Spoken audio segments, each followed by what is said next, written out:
such a unique and personal experience for me.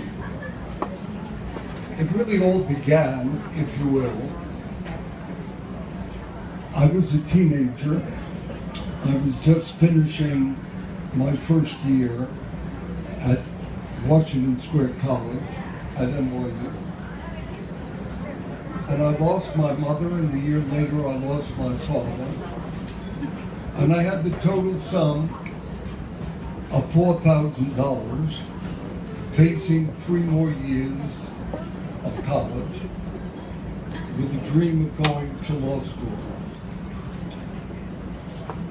I had no money really to pay for the education, but through the beneficence of a man named Thomas Ostrom, I was able to go through NYU Washington Square College on scholarship, and I was further able to go to Harvard Law School via scholarship. And as life develops, you know, and as I had the good fortune in the 3rd year after graduating from law school, I get this offer out of the blue to go to Columbia Records and become their assistant counsel with a guarantee that I would be chief counsel in a year. Came unexpectedly, and I remember going into the office of one of the 2 senior partners of Rosen & Cohen, a man by the name of Rob Cohen. And I said, I've got this offer. Here I was, I didn't know anybody with money. I had no clients. They didn't want me to have clients. They wanted me to serve their clients, understandably. I didn't see that as a future way of life. So I said, here I got this offer. I could be general counsel in 1 year. And he said to me, it sounds good, but you went to Harvard. There you are with your tweed pants and your khaki pants and your tweed jacket. They don't dress that way in the record business. So.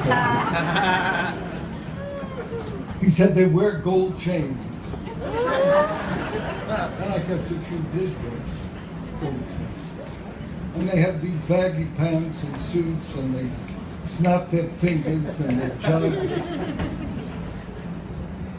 And his advice was, don't take it. Well, obviously I didn't take that advice. But it stuck with me as I went and found the passion that has dominated my life, other than my family.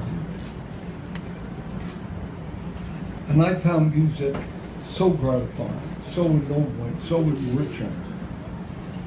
There was no limit to the amount of time, every minute, every hour that I spent, to whatever hour was fun in every manner, fulfilling in every way. And I thought, my God, the stereotype that is written by so many, the majority of the media, of the record executive, and what life is in the record business is so misplaced.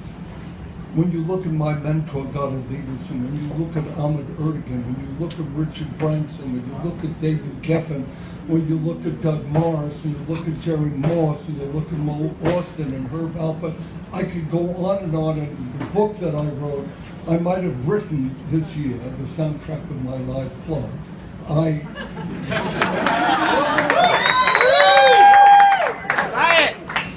You know, these men that have given back, and you see pavilions and hospitals and theaters and such an enrichment of culture, no branch.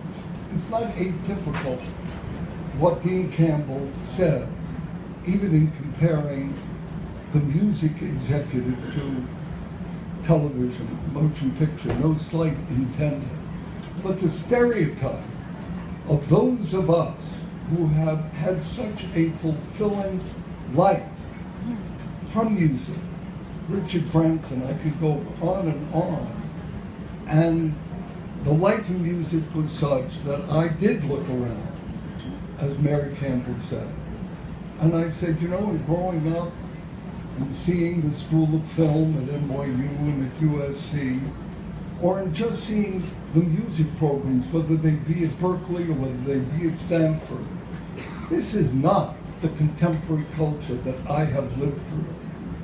This is not what Dylan, what the Beatles, what Springsteen, what Patti Smith, what so many of the great cutting-edge artists that have enriched people, young people all over the world.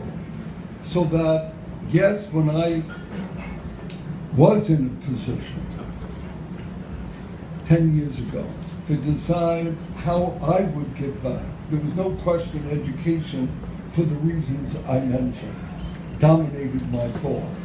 And there was no question that I really wanted a school, an institute, dedicated to the study and the development of whether it be creative people from the studio, whether it be artists, engineers, producers, songwriters, or whether it be executives who love music with such a passion so early, as so many of you do, and had nowhere to study except in the elitist world, the wonderful world of jazz or classical music, but not contemporary music, not the contemporary music that has revolutionized the world and has gone across frontiers everywhere. Yes!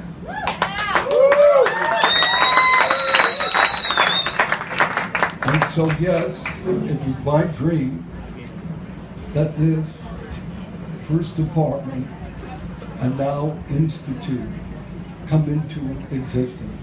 And really, if Mary, Cheryl, you know, with those of you at the department and the institute in my name did not take up the mantle, the kind of meetings, Jason King, that we had from the very beginning, the mantle that you, Jeff Rappan, has picked up, my daughter Lauren and teaching, and others of you who have so participated.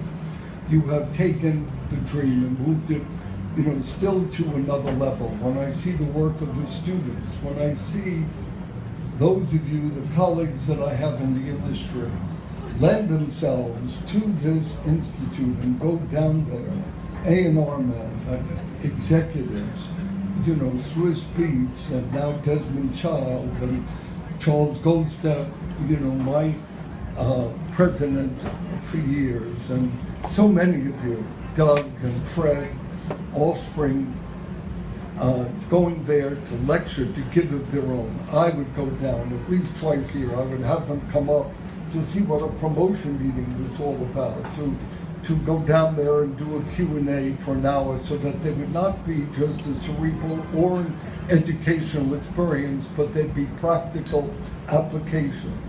So to see this grow, to see it so in demand everywhere, just is a source of enormous pride. And tonight is indeed very special. 10 years go by very quickly. Thank you all for coming.